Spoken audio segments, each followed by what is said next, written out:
ప్రార్థన చేసుకుందాం. ఈ రాత్రి అంతా మనల్ని కాచి కాపాడినందుకు దేవునికి స్తుతులు స్తోత్రములు చెల్లించుకుందాం. మమ్మల్ని మిక్కిలిగా ప్రేమించిన మా ప్రియ పరలోకపు తండ్రి, నీ ఉన్నతమైన నామమునకు, శ్రేష్టమైన నామమునకు, ప్రభువును రక్షకుడైన యేసుక్రీస్తు నామంలో వందనములు స్తుతులు స్తోత్రములు చెల్లించుకుంటున్నాం. దేవా, గడిచిన కాలమంతా మమ్మల్ని కాచి కాపాడి మీ కృపలో భద్రపరిచిన విధానాన్ని మీకు వందనములు చెల్లించుకుంటున్నాము. కన్న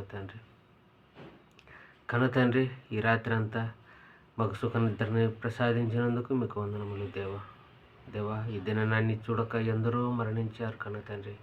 మాకైతే తండ్రి ఆయుష్ను ఆరోగ్యాన్ని ఇచ్చి మా జీవితాలలో మాకు మరో రోజును ప్రసాదించినందుకు మీకు స్తుతులు స్తోత్రములు చెల్లించుకుంటున్నాము. కన్న తండ్రి, ఈ ఉదయకాలంలో ఎంతోమంది తండ్రి పిల్లలైనా ఉదయాన్నే లేచి మోకరించి మీకు స్తుతులు స్తోత్రములు చెప్తున్నారు. వారిని అందరినీ కాపాడండి కన్న తండ్రి. నైనా వారి జీవితాలలో ఎన్నో ఆశలతో తండ్రి మీ పాద సన్నిధికి వచ్చారు కన్న తండ్రి. వచ్చిన ప్రతి ఒక్కరిని పేరు పేరున మీరు దీవించండి, ఆశీర్వదించండి తండ్రి. వారి ప్రాణాలను తృప్తిపరచండి కన్న తండ్రి. ఇదిగో తండ్రి, ఈ ఉదయకాలంలో నిన్ను స్తుతించుటకు ఆరాధించుటకు ఇచ్చిన ఈ భాగ్యాన్ని బట్టి మీకు వందనములు స్తోత్రములు చెల్లించుకుంటున్నాం కన్న తండ్రి. ఈ ప్రార్థన యేసుక్రీస్తు నామమున అడిగి పెడుకొనుచున్నాం దేవా, ఆమేన్. యేసువే నేర్పినారు ప్రేమతో చేయుడని, యేసువే నేర్పినారు ప్రేమతో చేయుడని, ప్రేమాగ్న జ్వాలలను వెలిగించు మందరిలో, ప్రేమాగ్న జ్వాలలను వెలిగించు మందరిలో, నాజ్ఞ ఇది చేయుడనచు యేసువే నేర్పినారు ప్రేమతో చేయుడని, యేసువే నేర్పినాడు ప్రేమతో చేయుడని, మన్నించు మందరిని ప్రేమానురాగముతో, మన్నించు మందరిని ప్రేమానురాగముతో, మన్నింపబడును నీదు తప్పులు, యేసువే నేర్పినారు ప్రేమతో చేయుడని, యేసువే నేర్పినారు ప్రేమతో చేయుడని, నీ స్నేహితుని కొరకు ప్రాణంబునిచ్చినచో, నీ స్నేహితుని కొరకు ప్రాణంబునిచ్చినచో, ఆ ప్రేమ కన్నా వేరే లేదని యేసువే నేర్పినారు ప్రేమతో చేయుడని, యేసువే నేర్పినారు ప్రేమతో చేయుడని, విధేయులందరును నా స్నేహితులు ఇచ్చట, విధేయులందరును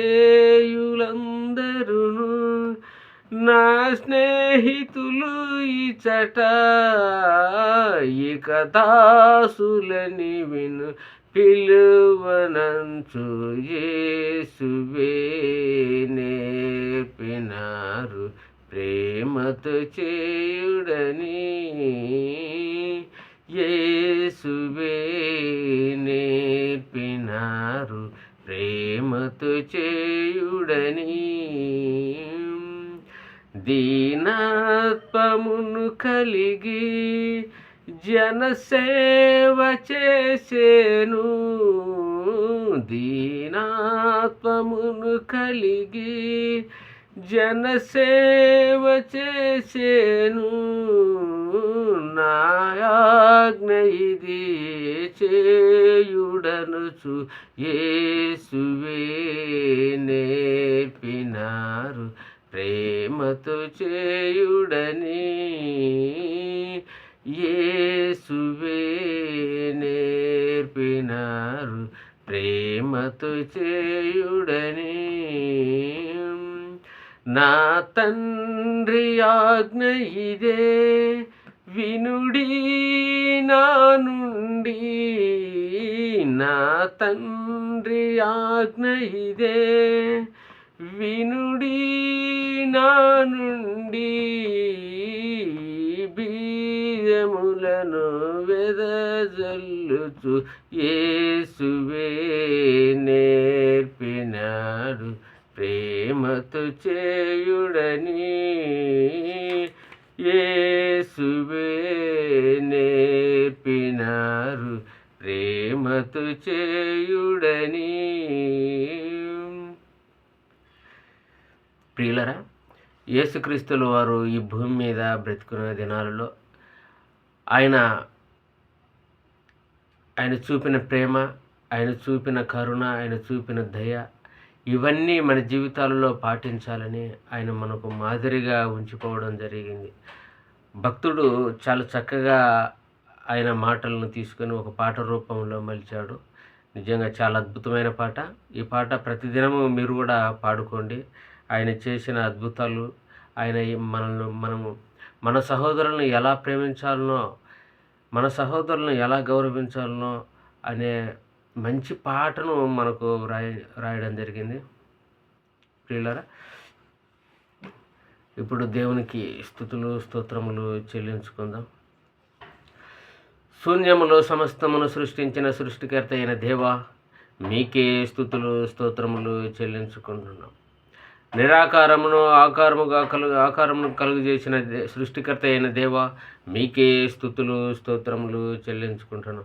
నోటి మాటల చేత భూమిని, ఆకాశమును, సముద్రమును సృష్టించిన సృష్టికర్త అయిన దేవా, మీకే స్తుతులు స్తోత్రములు చెల్లించుకుంటున్నాం. నోటి మాట చేత సూర్యుని, చంద్రుని, నక్షత్రములు సృష్టించిన సృష్టికర్త అయిన దేవా, మీకే స్తుతులు స్తోత్రములు చెల్లించుకుంటున్నాం. నోటి మాట చేత భూ జంతువులను, ఆకాశ పక్షులను, సముద్రపు మత్స్యములను సృష్టించిన సృష్టికర్త అయిన దేవా, మీకే స్తుతులు స్తోత్రములు చెల్లించుకుంటున్నాం. నోటి మాట చేత చెట్లను, వృక్షములను సృష్టించిన సృష్టికర్త అయిన దేవా, మీకే స్తుతులు స్తోత్రములు చెల్లించుకుంటున్నాం. మీ స్వహస్తాలతో మీ స్వరూపమందు మీ పలుకు చొప్పున నీలమంటితో నరులను నిర్మించిన సృష్టికర్త అయిన దేవా, మీకే స్తుతులు స్తోత్రములు చెల్లించుకుంటున్నాం. రాజాది రాజా, ప్రభువులకు ప్రభువా, దేవాది దేవా, మీకే స్తుతులు స్తోత్రములు చెల్లించుకుంటున్నాం. ధవలవర్ణుడా, రక్తవర్ణుడా, అతికాంక్షణీయుడా, మీకే స్తుతులు స్తోత్రములు చెల్లించుకుంటున్నాం. ఆశ్చర్యకరుడా, ఆలోచనకర్త, బలవంతుడు అయిన దేవా, నిత్యుడగు తండ్రి, సమాధానకర్తయగు అధిపతి, మీకే స్తుతులు స్తోత్రములు చెల్లించుకుంటున్నాం. పరిశుద్ధమైన నామము, ఘనమైన నామము, పూజింపబడిన నామము గల దేవా, మీకే స్తుతులు స్తోత్రములు చెల్లించుకుంటున్నాం. సూర్యోదయం మొదలుకొని సూర్యాస్తం వరకు స్తుతినందైన దేవా, మీకే స్తుతులు స్తోత్రములు చెల్లించుకుంటున్నాం. అన్ని నామముల కన్నా పైనామం కలిగిన దేవా, మీకే స్తుతులు స్తోత్రములు చెల్లించుకుంటున్నాం. పరిశుద్ధ సింహాసనం మీద ఆసీనుడవైన దేవా, మీకే స్తుతులు స్తోత్రములు చెల్లించుకుంటున్నాం. భూమి నా పాదపీఠము, ఆకాశము నా సింహాసనం అని చెప్పిన దేవా, మీకే స్తుతులు స్తోత్రములు చెల్లించుకుంటున్నాం. సైన్యముల అధిపతియగు యెహోవా పరిశుద్ధుడు, పరిశుద్ధుడు, పరిశుద్ధుడని నిత్యము దేవదూతల చేత కొనియాడబడుచున్న దేవా, మీకే స్తుతులు స్తోత్రములు చెల్లించుకుంటున్నాం. సమీపింపరాని తేజస్సుతో మీరు మాత్రమే నివసించుతూ అమరత్వం గల దేవా, మీకే స్తుతులు స్తోత్రములు చెల్లించుకుంటున్నాం. శక్తి చేతనను బలము చేతనైన కాక నా ఆత్మ చేతనే కార్యమును జరుగును అని చెప్పిన దేవా, మీకే స్తుతులు స్తోత్రములు చెల్లించుకుంటున్నాం. భూమి మీద కృప చూపుతూ నీతి న్యాయములను జరిగించుచున్న దేవా, మీకే స్తుతులు స్తోత్రములు చెల్లించుకుంటున్నాం. నేను సర్వశక్తి గల దేవుడును, నాకు అసాధ్యమైనది ఏదైనా కలదా అని చెప్పిన దేవా, మీకే స్తుతులు స్తోత్రములు చెల్లించుకుంటున్నాం. నిన్న నేడు నిరంతరము ఏకరీతిగా ఉన్న దేవా మీకే స్తుతులు స్తోత్రములు చెల్లించుకొనుచున్నాం. మారని వాడా, మార్పు లేని వాడా, మాట తప్పని వాడా, మీకే స్తుతులు స్తోత్రములు చెల్లించుకొనుచున్నాం. ఆపత్కాలమున నీవు నన్ను మొరపెట్టుము, నేను నిన్ను విడిపించేదను, నీవు నన్ను మహిమపరిచేదవు అని చెప్పిన దేవా మీకే స్తుతులు స్తోత్రములు చెల్లించుకొనుచున్నాం. నీ భారము యెహోవా మీద మోపము, ఆయనే నిన్ను ఆదుకొనునని చెప్పిన దేవా మీకే స్తుతులు స్తోత్రములు చెల్లించుకొనుచున్నాం. నీ కోరికను సిద్ధింపజేసి నీ ఆలోచన యావత్తును సఫలపరచును అని చెప్పిన దేవా మీకే స్తుతులు స్తోత్రములు చెల్లించుకొనుచున్నాం. శాశ్వతమైన ప్రేమతో నేను నిన్ను ప్రేమించుతున్నాను గనుక విడువక నీ ఎడల కృప చూపుచున్నానని చెప్పిన దేవా మీకే స్తుతులు స్తోత్రములు చెల్లించుకొనుచున్నాం. మనుషులు నమ్ముకొనుట కంటే యెహోవాను ఆశ్రయించుట మేలు, రాజులను నమ్ముకొనుట కంటే యెహోవాను ఆశ్రయించుట మేలని చెప్పిన దేవా మీకే స్తుతులు స్తోత్రములు చెల్లించుకొనుచున్నాం. నన్ను ప్రేమించిన వారిని ఆస్తికర్తలుగా చేయుదును, వారి నిధులను నిలుపుదని చెప్పిన దేవా మీకే స్తుతులు స్తోత్రములు చెల్లించుకొనుచున్నాం. నేను నీకు ఉపదేశము చేసేదను, నీవు నడవవలసిన మార్గమును నీకు బోధించేదనని చెప్పిన దేవా మీకే స్తుతులు స్తోత్రములు చెల్లించుకుంటున్నాం. నీతో యుద్ధం చేయవారితో నేనే యుద్ధం చేసేదనని చెప్పిన దేవా మీకే స్తుతులు స్తోత్రములు చెల్లించుకుంటున్నాం. నేను మీతో కూడా నివసించదును, మీలో ఉందును అని చెప్పిన దేవా మీకే స్తుతులు స్తోత్రములు చెల్లించుకొనుచున్నాం. నేల నుండి దరిద్రులను లేవనెత్తివాడా, పెంట కుప్పల మీద నుండి బీదలను పైకెత్తివాడా, మీకే స్తుతులు స్తోత్రములు చెల్లించుకొనుచున్నాం. తండ్రి లేని వారిని విధవరాలను ఆదరించి వారిని ఆదుకొనువాడా, మీకే స్తుతులు స్తోత్రములు చెల్లించుకొనుచున్నాం. ఇశ్రాయేలీయుల మొర ఆలకించి వారిని ఐగుప్తు దేశపు బానిసత్వం నుండి విడిపించిన దేవా మీకే స్తుతులు స్తోత్రములు చెల్లించుకొనుచున్నాం. ఎర్ర సముద్రమును 2 పాయలుగా చీల్చి 6 నేల మీద ఇశ్రాయేలు నడిపించిన దేవా మీకే స్తుతులు స్తోత్రములు చెల్లించుకొనుచున్నాం. ఆకాశము నుండి మన్నాను కురిపించి ఇశ్రాయేలును పోషించిన దేవా మీకే స్తుతులు స్తోత్రములు చెల్లించుకొనుచున్నాం. బండ నుండి నీరు పుట్టించి ఇశ్రాయేలుల దప్పిక తీర్చిన దేవా మీకే స్తుతులు స్తోత్రములు చెల్లించుకొనుచున్నాం. పగలు మేఘస్తంభమై రాత్రి అగ్నిస్తంభమై ఇశ్రాయేలు నడిపించిన దేవా మీకే స్తుతులు స్తోత్రములు చెల్లించుకొనుచున్నాం. ఇశ్రాయేలుల స్తుతుల ద్వారా ఎరుకో గోడ కోట కూల్చివేసిన దేవా మీకే స్తుతులు స్తోత్రములు చెల్లించుకొనుచున్నాం. ఇశ్రాయేలును కనాను యాత్రలో 40 సంవత్సరాలు వారి బట్టలు పాతగలిగిపోకుండా వారి చెప్పులు అరిగిపోకుండా నడిపించిన దేవా మీకే స్తుతులు స్తోత్రములు చెల్లించుకొనుచున్నాం. ఇశ్రాయేలును ఐగుప్తు దేశం నుండి పాలు తేనెలు ప్రవహించే కనాను దేశానికి చేర్చిన దేవా మీకే స్తుతులు స్తోత్రములు చెల్లించుకొనుచున్నాం. నోవహును తన కుటుంబాన్ని జలప్రలయం నుండి రక్షించిన దేవా మీకే స్తుతులు స్తోత్రములు చెల్లించుకొనుచున్నాం. బానిసగా అమ్మబడిన యోసేపుని హెచ్చించి అదే దేశానికి ప్రధానిగా చేసిన దేవా మీకే స్తుతులు స్తోత్రములు చెల్లించుకొనుచున్నాం.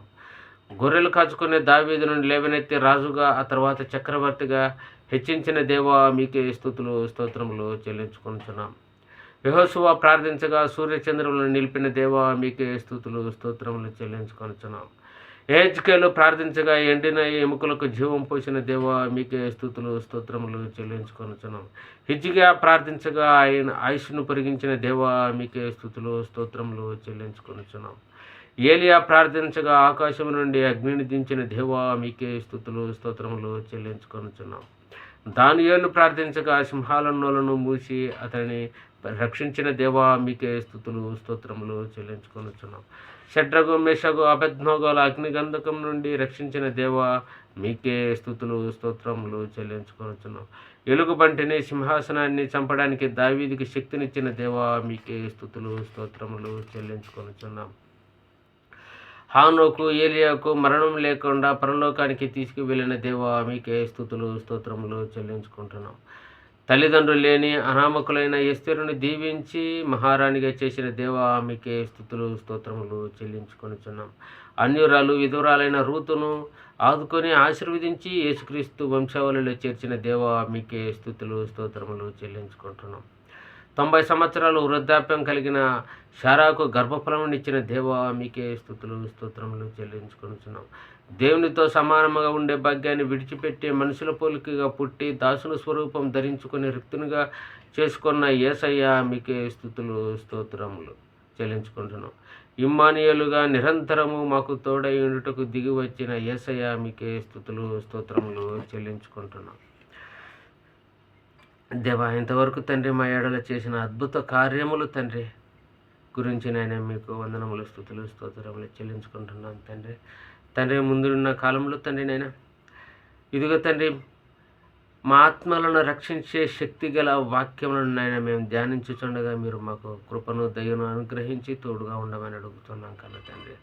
వింటున్న మీ బిడ్డలను పరిపూర్ణమైన జ్ఞానంతో వాక్యం నేర్చుకున్నట్టుకు సహాయం చేయమని మీ ప్రియకుమారుడు మానాథుడైన యేసుక్రీస్తు నామమున అడిగి వేడుకొనుచున్నాము కన్న తండ్రి. ఆమేన్. ప్రియులారా, ఇంతవరకు దేవునికి మనము పాటలతో, అలాగే ఆయన చేసిన అద్భుత కార్యములను బట్టి ఆయనకు స్తుతులు, స్తోత్రములు చెల్లించుకున్నాం కనుక ప్రియులారా, మనమందరము దేవుని వాక్యంలో ఎదగాలని, దేవుని వాక్యం మనమందరం నేర్చుకొని ఆ ప్రకారం బ్రతకాలని దేవుడు కోరుకుంటున్నాడు కనుక ప్రియులారా, వాక్య భావంలోనికి వెళ్దాం. మనమందరం చక్కగా ప్రార్థనా జీవితాన్ని కొనసాగించాలని, మన ఆత్మీయ జీవితంలో మనం ముందుకు వెళ్ళాలని కోరుకుంటూ, ప్రియులరా, ఈ సృష్టిని సృష్టించి దేవుడు భూమి మీద నరుని నిర్మించి, మీరందరూ ఈ విశ్వాన్ని, ఈ ప్రకృతిని అనుభవించండి, ఏలండి అని దేవుడు చెప్పి, అలాగే దేవుడు తన పిల్లలైన వారికి ఏది అవసరమో అవసరాలన్నింటిని భూమి మీద ఏర్పాటు చేసి దేవుడు మనిషిని భూమి మీద కన్నాడు. దేవుడు మనల్ని ఏది ఇది అవసరమో మనల్ని అడగలేదు. మనకు తెలియకుండానే, మనం అడగకుండానే దేవుడు గాలినిచ్చాడు, నీరునిచ్చాడు, ఈ ప్రకృతిలో ఆహారాన్ని దేవుడు మన కోసం ఇచ్చాడు. ప్రియులారా, మనం ఏది అడగడానికి మనకు తెలియదండి. ప్రతిదీ దేవునికి తెలుసు. దేవునికి తెలుసు కాబట్టి దేవుడు మనకు ఈ భూమి మీద అన్ని సమస్తాన్ని మన కోసం సృష్టించాడు. దేవుడు ఆయన పరలోకం ఉంటాడు, దేవుడు మనకు కనపడాడు కదా అని మనం అనుకోవచ్చు. ప్రియులారా, దేవుడు మన ఆలోచనలో, మన నిర్ణయాలను ఎప్పుడు మన ప్రక్కనే ఉన్నట్టు మనం అర్థం చేసుకోవాలండి. ఆయన ఎవ్వరికి దూరముగా ఉండేవాడు కాదు.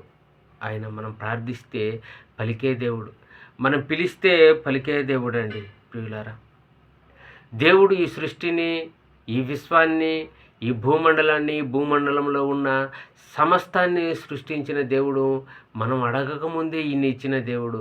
మనం అడిగితే ఇంకెన్ని ఇస్తాడు? మనం అడగకముందే దేవుడు ఇచ్చిన కనతండ్రి అయిన దేవుడు మనం అడిగితే ఇంకా ఎన్ని ఇస్తాడో మనం బైబిల్ గ్రంథంలో నుంచి పరిశీలించాలండి. కీర్తనల గ్రంథం 42వ అధ్యాయము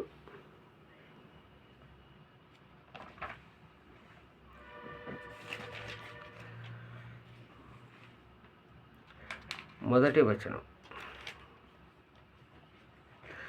దుప్పి నీటి వాగుల కొరకు ఆశపడినట్లు దేవా, నీ కొరకు నా ప్రాణము ఆశపడుచున్నది. ప్రియులారా, దుప్పి అడవులలో అయితే అది ఆహారం కోసం తిరిగి ఎక్కడైతే నీళ్లు కనపడతాయో ఆ నీటి కోసం ఎంతో ఆశతో తిరుగుతుందో మనకు తెలియంది కాదు.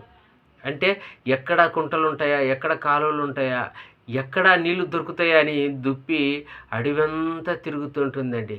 అంటే ఒక్కసారిగా ఎప్పుడైతే దుప్పికి ఆ నీరు కనపడుతుందో, ఆ నీరుని చూసిన వెంటనే దాని ప్రాణం తెప్పరిల్లుతుంది. అలాగే భక్తుడు ఇక్కడ రాస్తున్న మాట ఏంటంటే, దుప్పి నీటి వాగుల కొరకు ఆశపడినట్లు దేవా, నీ కొరకు నా ప్రాణము ఆశపడుచున్నది. నా ప్రాణము దేవుని కొరకు తృష్ణగొనుచున్నది, జీవము గల దేవుని కొరకు తృష్ణగొనుచున్నది. దేవుని సన్నిధికి నేనెప్పుడు వచ్చేదను, ఆయన నేనెప్పుడును కనపడేదను అని భక్తుడు రాస్తున్నాడండి. నిజంగా భక్తునికి ఎంత ఆలోచన, దేవుని మీద ఎంత ఆశ ఉంది. నా ప్రాణము దేవుని కొరకు తృష్ణగొనుచున్నది అని భక్తుడు మాట్లాడుతున్నాడండి. ప్రియులారా, ఆశ ఆశ ఎలాంటిదంట భక్తునికి ఆశ ఎలాంటిదంటే దేవుని సన్నిధికి నేనెప్పుడు వచ్చేదనా, ఆయన సన్నిధిని నేనెప్పుడు కనపడదనా అని ఆశ అండి. ఈ భక్తుడు కోరుకున్నది నాకు బంగారం కావాలి, బంగ్లాలు కావాలని భక్తుడు కోరుకోలేదండి. కానీ దేవుని సన్నిధిలో నేనెప్పుడు ఉంటానని ఆ సన్నిధికి వెళ్ళాలని ఆశపడుతున్నాడండి. అంటే దేవుడు దేవుడు ఎలాంటి వాడో తెలుసా? ఆశ గల ప్రాణములను తృప్తిపరచగలిగే దేవుడండి. కీర్తనల గ్రంథం 107వ అధ్యాయము. కీర్తనల గ్రంథం 107వ అధ్యాయము 9వ వచనం.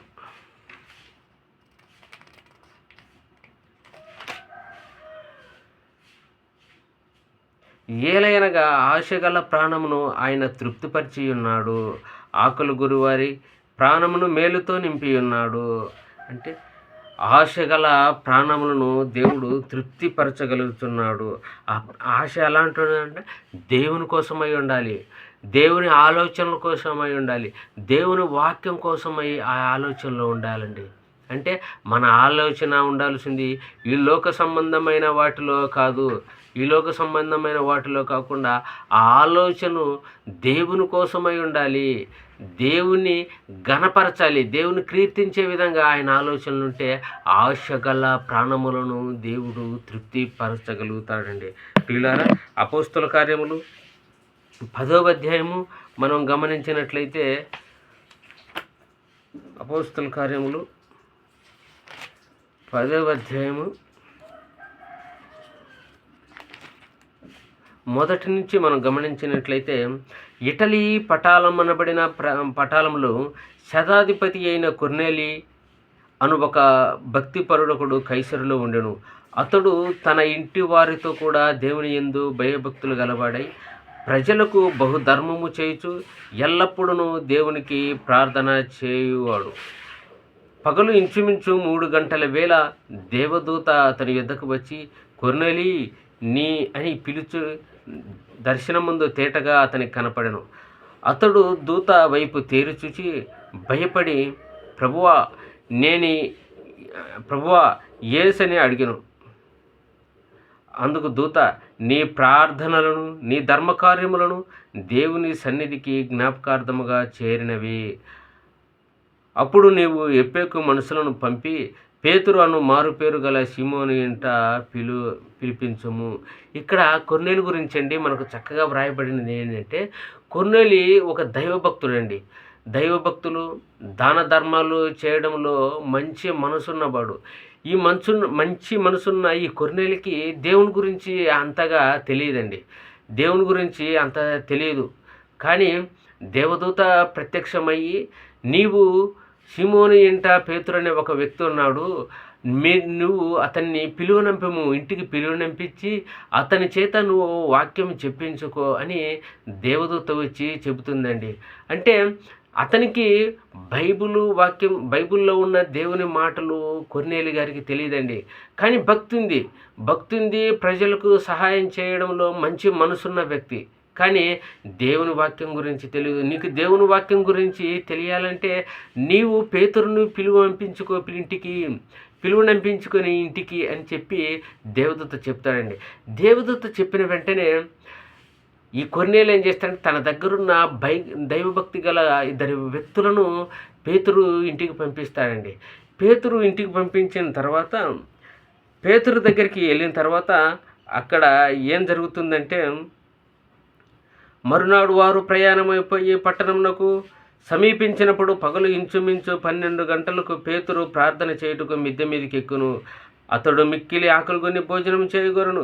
ఇంటి వారు సిద్ధము చేయుచుండగా అతడు పరవశుడై ఆకాశము తెరువబడి 4 చెంగుల పట్టి దింపబడిన పెద్ద దుప్పటి వంటి ఒక విధమైన పాత్ర భూమి మీదకి దిగివచ్చుటి చూచెను. అందులో భూమి యందుండు సకల విధములైన చతుష్పాద జంతువులను, పాకు పురుగులను, ఆకాశ నక్షత్రమును ఆకాశ పక్షులను ఉండెను. అప్పుడు పేతురు, నువ్వు లేచి చంపుకొని తినుమని ఒక శబ్దము అతనికి వినబడెను.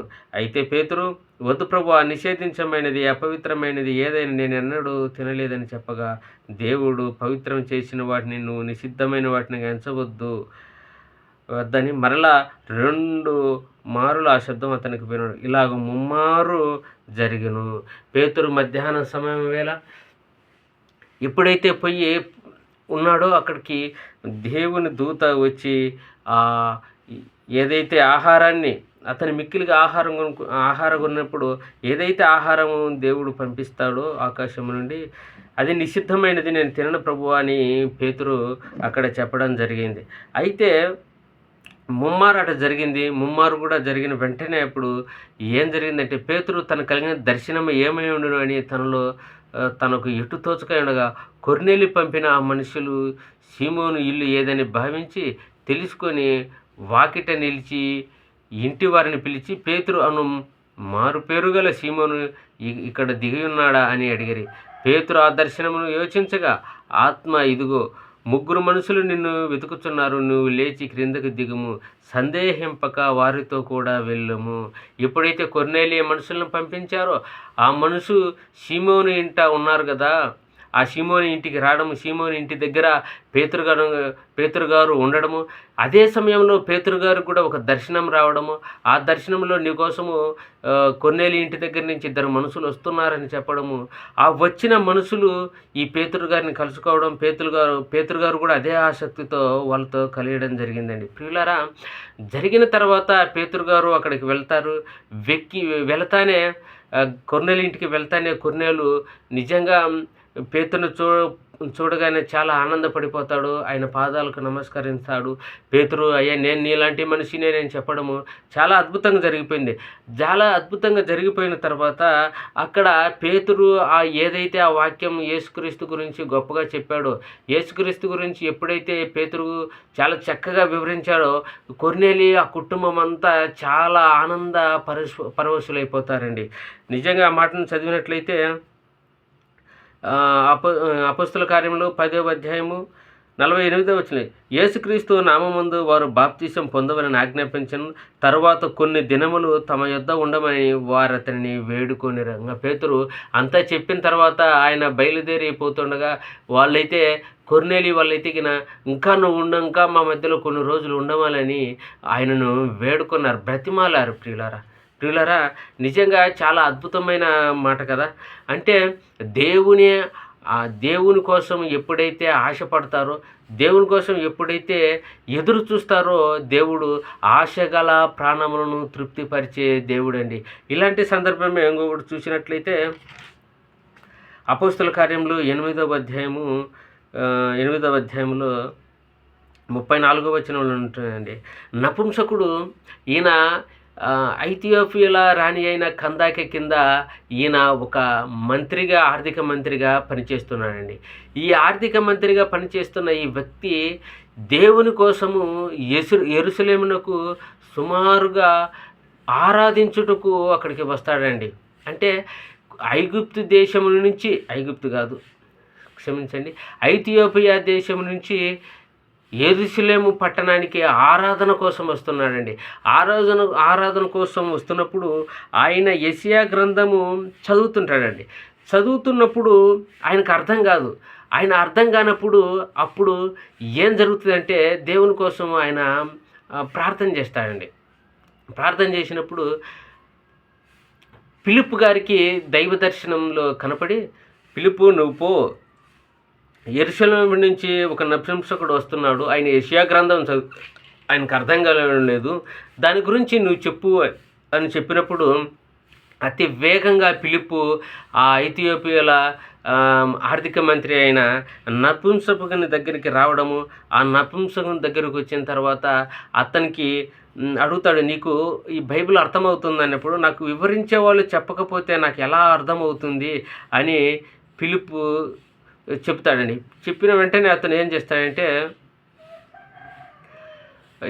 10వ అధ్యాయం అపొస్తలుల కార్యములు 10వ అధ్యాయం 29వ వచనం, అప్పుడు ఫిలిప్పు ఆత్మ అప్పుడు ఆత్మ ఫిలిప్పుతో, నీవు రథమును దగ్గరికి పోయి దాన్ని కలుసుకోమని చెప్పిన ఫిలిప్పు దగ్గరకు పరిగెత్తుకుని పోయి అతడు ప్రవక్త అయిన యెషయా గ్రంథము చదువుచుండగా విని, నీవు చదువునది గ్రహించుచున్నావా అని అడగగా, అతడు, ఎవడైనను నాకు త్రోవ చూపుకుంటే ఎలాగూ గ్రహింపగలనని చెప్పి రథం ఎక్కి తనతో కూర్చుండమని ఫిలిప్పును వేడుకొనెను.